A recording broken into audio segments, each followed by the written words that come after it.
Je pense que c'est très important d'avoir une routine matinale. Je pense même que tout le monde devrait avoir une routine matinale. Surtout quand on est au chômage, auto-entrepreneur.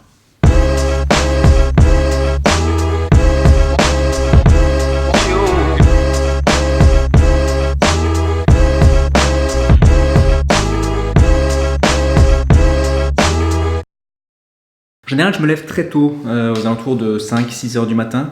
J'aime bien commencer très tôt la journée. J'aime bien ce sentiment d'être la première personne dans la maison à me lever.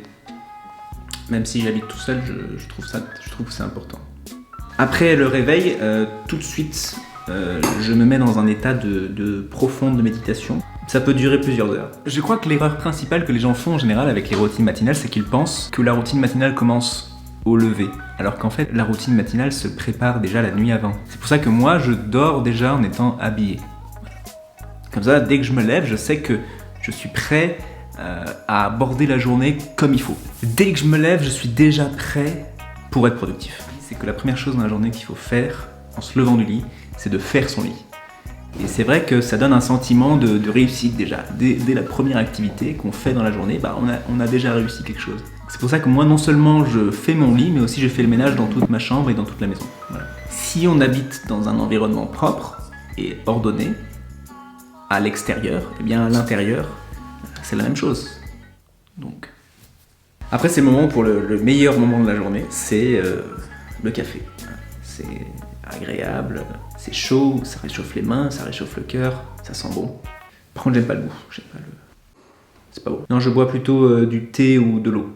Et enfin, je finis par un petit jus fait maison, avec plein de fruits et de légumes. Très très bon, de saison, quoi. Donc, j'utilise cette machine-là. Cette machine-là, ouais. Ça fait des très bons jus, c'est un très bon achat. Après, je m'installe à mon bureau et je commence pas tout de suite le travail, en fait. Je commence d'abord par écrire dans mes journaux. Parce que j'ai plusieurs journaux.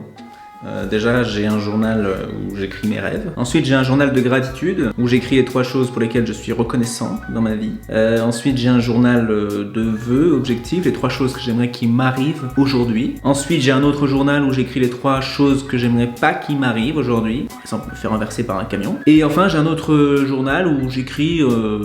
c'est une sorte de journal de créativité. Et après, sur un petit post-it, j'écris tout ce que j'ai à faire pour la journée. Parce que j'ai pas assez de carnet pour l'instant. Faut que j'en achète un autre. Alors j'entends déjà des gens derrière l'écran qui me disent oui mais ta routine matinale ça va prendre beaucoup de temps. Oui et non. Qu'est-ce que c'est que le temps? Je considère qu'en fait le temps ça n'existe pas vraiment. Le temps c'est quelque chose qu'on a inventé. Il n'y a pas d'heure. Il y a soleil ou il n'y a pas soleil. Voilà. Prenons un exemple. Imaginons nous sommes le 26 décembre. Donc joyeux Noël déjà. Il est 19h30. Regardez dehors. Qu'est-ce que vous voyez? Il fait nuit. Maintenant, imaginez-vous le 26 juin. Il est 19h30. Regardez dehors. Il fait jour. Donc vous voyez comment ça se fait que sur 2 jours différents, on n'ait pas la même unité de temps? Ça prouve bien que le temps n'existe pas. Alors après, peut-être que c'est le réchauffement climatique, hein. Moi je sais pas. Hein. On n'entend pas parler, hein, mais... Ensuite, je vais dans ma chambre pour commencer ma séance de sport. Vu que je me suis déjà préparé la nuit précédente, j'ai déjà ma tenue de sport sur moi. Alors j'ai essayé beaucoup de choses, le cross-training, le crossfit, les calisthenics. Finalement, je suis tombé sur une étude qui disait que le simple fait de s'imaginer en train de faire du sport, eh ben, ça pouvait avoir d'excellents résultats sur le corps. Et j'ai commencé il y a quelques mois et ça marche plutôt très très bien. J'ai jamais été aussi en forme de ma vie, honnêtement. Je viens de faire 67 tractions, c'est mon record. Après le sport, évidemment, j'ai transpiré, donc je prends une douche. Mais bon, ça, on va pas vous le montrer. Hein, pas besoin de... Hein. Je prends exclusivement des douches froides. Voilà. C'est meilleur pour la santé. Sauf quand il fait froid. Quand il fait froid, je prends les douches chaudes.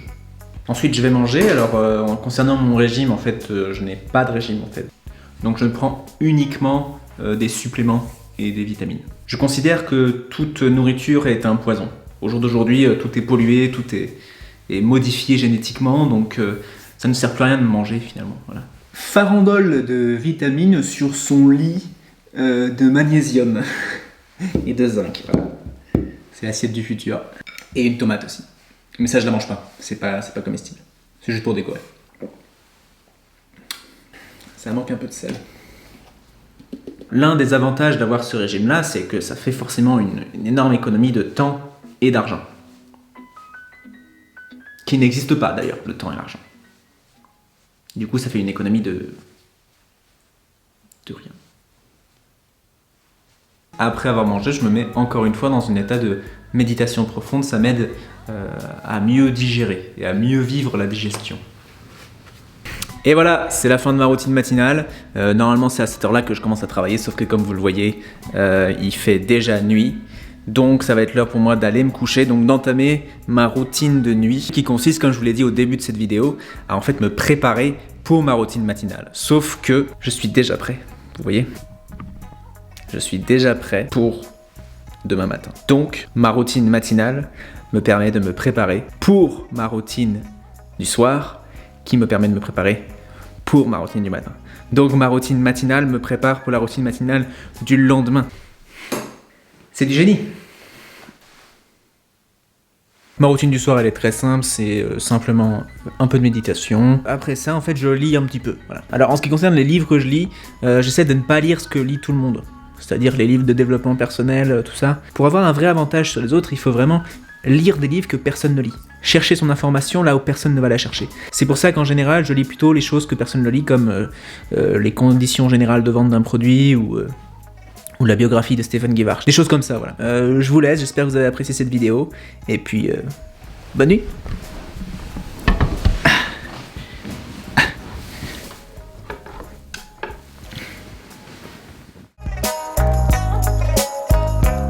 Tenez, un autre exemple, par exemple, un lion. Pensez vraiment que s'il est 18h30, s'il voit passer une antilope devant lui, il va dire « Ah non, c'est trop tard, ma journée est terminée. » Non. Évidemment que non, c'est un lion. Il n'y a pas de temps pour lui. Il n'y a pas d'heure.